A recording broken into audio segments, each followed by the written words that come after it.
안녕하세요, 책그림입니다. 여러분 혹시 책을 읽다가 다음에 이런 내용이 나온다고? 한 장 넘긴 다음에 이렇다고? 나도 모르게 속으로 혼잣말을 하다가 결국에는 탄식한 경험 있으세요? 오늘 소개할 책이 바로 그런 리액션을 아주 풍부하게 만들어주는 책입니다. 바로 세라 게일리의 일회용 아내.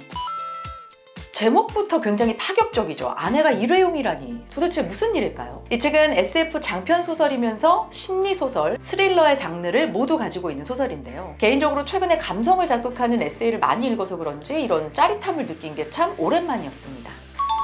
세라 게일리는 2018년 휴고상 수상작가인데요. 네뷸러상, 휴고상, 로커스상에 무려 7작품을 최종 후보에 올린 능력자입니다. 작가는 오랫동안 성 정체성에 대한 고민을 해왔고 그 고민 속에 탄생한 작품이 바로 이 일회용 아내라는 거죠. 결혼 생활에 어울리는 아내가 되라고 하는 사회 압력의 부당함을 나타내고자 이 책을 썼다고 하는데요. 이 작품은 곧 영화화를 앞두고 있기도 합니다.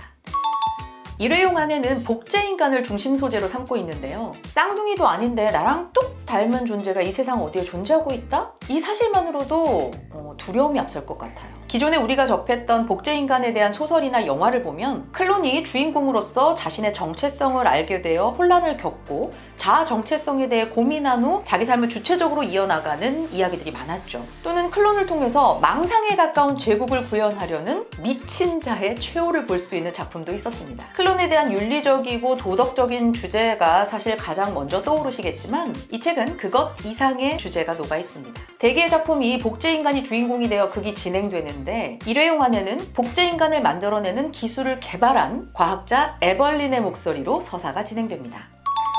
일명 콜드웰 기법인 복제인간에 대한 연구 성과를 인정받아서 과학상을 수상하게 된 에벌린이 소설의 시작에 있는데요. 그녀의 연구의 특이점은 성인을 그대로 복제해서 신경체계로 성격을 집어넣는 거예요. 유전학을 기본으로 본체의 성격이나 작은 상처, 습관 같은 걸 조건화라는 과정을 통해 클론에 주입하는 겁니다. 다시 이야기로 돌아와서 에벌린은 자신의 업적을 기리는 연회에 참석하는데 화려한 의상과는 대조적으로 속마음은 마냥 초조하기만 합니다. 영광스러운 그날 남편 네이선으로부터 이혼 통보를 받았기 때문이죠. 과학자 부부의 이혼 사유는 남편의 바람에 있었습니다. 심지어 네이선은 외도를 들키고도 에벌린에게 조금도 미안한 기색 없이 떠나버리는데요. 자, 여기서 더 충격적인 건 네이선의 불륜 상대가 에벌린의 복제인간이라는 점입니다. 어떻게 만들어졌는지 의문을 품기도 전에 연구실로 출근했던 에벌린은 한 통의 전화를 받습니다. 바로 그녀의 복제인간 마르틴에게서 말이죠. 마르틴을 만난 에벌린은 심한 혐오감에 휩싸입니다. 평소 일에 대한 욕심이 남다르고 불도저 같은 성격의 에벌린이었기 때문에 네이선과 말다툼도 잦았었거든요. 그런데 그녀 앞에 나타난 마르틴은 자신과 모습만 같을 뿐 고분고분하고 순종적인 데다가 우와, 심지어 임신까지 한 상태였습니다. 클론이 임신이라니. 클론은 가정을 가지지 않는다는 에벌린의 연구와 전혀 다른 아예 말이 안 되는 상황에 직면하게 되는데요. 마르틴의 임신을 부정하며 당신은 진짜 사람이 아니다. 과학 실험의 대상일 뿐이다. 이렇게 독설을 내뱉고 그녀는 돌아섭니다. 그로부터 얼마 후 한층 더 충격적인 소식이 들려오는데요. 바로 네이선의 사망 소식이었습니다. 지금 초반 소개만 해도 1타, 2타, 3타 쭉쭉쭉 연이어 충격이 오시죠? 그런데 지금 소개해드린 내용이 전체 5분의 1 정도밖에 안 돼요. 자신의 복제인간과 남편이 바람을 피웠다는 사실을 알게 된 주인공, 아내의 복제인간을 만든 남편, 그리고 문제의 복제인간. 여기에서 저는 가해자와 피해자를 가르기보다 이들의 심리에 주목해 욕망이라는 단어로 각 인물을 분석해보고자 합니다. 이 소설의 큰 축을 형성하는 인물은 에벌린, 네이선, 마르틴이죠. 세 인물이 공통적으로 보여주는 것은 바로 욕망의 발현입니다. 먼저 네이선은 통제의 욕망을 지녔다고 볼 수 있는데요. 네이선은 지금은 대학의 교수로 재직 중이지만 초반에 에벌린과 함께 복제 연구를 했는데 그 능력이 에벌린만 못했습니다. 사회에서 능력을 인정받는 아내지만 네이선은 그런 그녀가 못마땅하죠. 연구 성과를 코앞에 둔 아내에게 자신이 전임 교수로 가게 되었으니 앞으로 자신이 먹여 살리겠다. 그러니 일을 그만해도 된다고 말합니다. 그녀가 누구보다 자신의 일에 대해 열정적인 걸 아는데도 말이죠. 그가 마르틴을 만들게 된 이유에서 통제의 욕망이 여실히 드러납니다. 네이선은 나라면 하지 않을 일을 시키기 위해 마르틴을 만들었다. 오래전 내가 의견을 바꿀 생각이 없다고 대놓고 말했을 때 네이선 역시 포기했다고 생각했던 일. 네이선은 가족을 갖기 위해 마르틴을 만들었다. 그가 마르틴에게 원한 건 관심이었다. 그는 오직 자신에게만 관심을 가져주는 사람을 원했다. 누군가의 목표, 희망,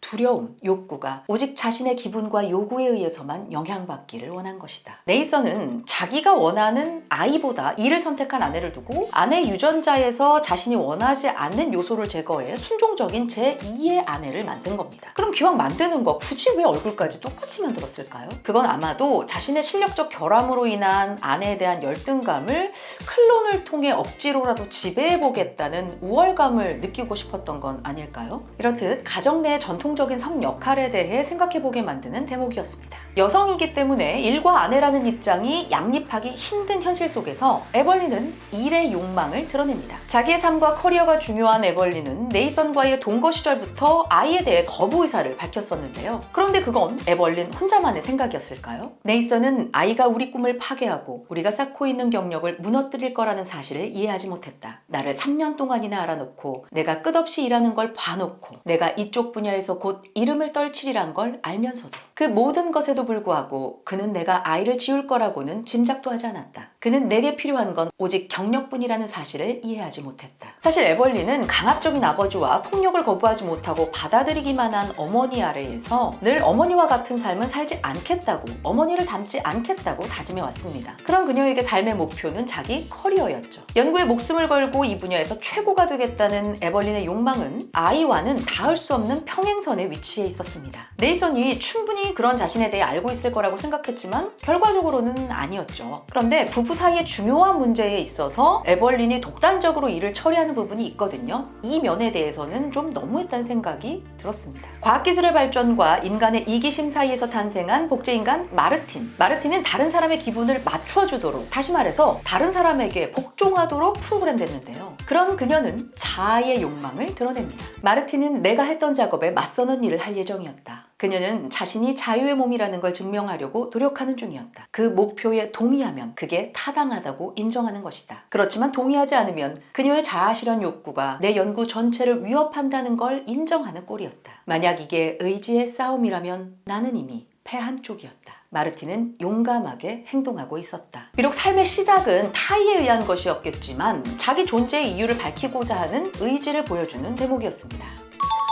작가는 작품을 통해 현실에 무엇을 말하고자 했을까요? 첫 번째는 인간 사이의 통제와 지배에 대한 문제입니다. 아까 네이선의 통제에 대해서 이야기를 해드렸는데 통제와 지배는 네이선에게서만 드러나는 건 아닙니다. 마르틴을 대하는 에벌린이나 에벌린의 아버지가 자신의 아내를 대하는 태도에서도 드러나죠. 가정 내에서나 연인 사이에 혹은 권위와 학식을 가진 자가 그러지 못한 자를 통제하려 드는 모습을 보여줍니다. 두 번째는 윤리의 문제입니다. 법적으로 따지자면 클론은 사람이 아니다. 그들에게는 권리라는 게 없다. 그들은 그저 시험체일 뿐이다. 그들은 대역이자 장기 이식을 위한 농장 혹은 연구 소재일 뿐이다. 잠깐만 살다가 쓸모가 없어지면 생물의학 폐기물이 된다. 그들은 일회용이다. 복제인간에 대해 에벌린이 가지고 있던 생각인데요. 필요에 의해 만들어진 생물체이기 때문에 작품 속에서 도구로 칭해지기도 합니다. 그런데 자기 인생을 찾아가려는 마르틴을 봤을 때 인간이 아니라고 단정 지을 수 있을까요? 클론이라는 이유로 타인에 의해 산 목숨이 좌지우지되는 그런 취급을 받아도 되는 것인지 의문이 듭니다. 마지막으로 나다운 나에 대한 문제입니다. 일련의 사건을 겪으며 한 인간으로서의 자아를 깨닫게 된 마르틴과 유년기의 상처에 정면으로 맞서 자신의 길을 가는 에벌린은 모두 사회가 요구하는 정상이라는 범주 밖에 있었습니다. 하지만 있는 그대로의 나 자신을 받아들이고 존재의 이유에 대한 끊임없는 질문 속에서 진정 나다운 나를 발견하게 됩니다.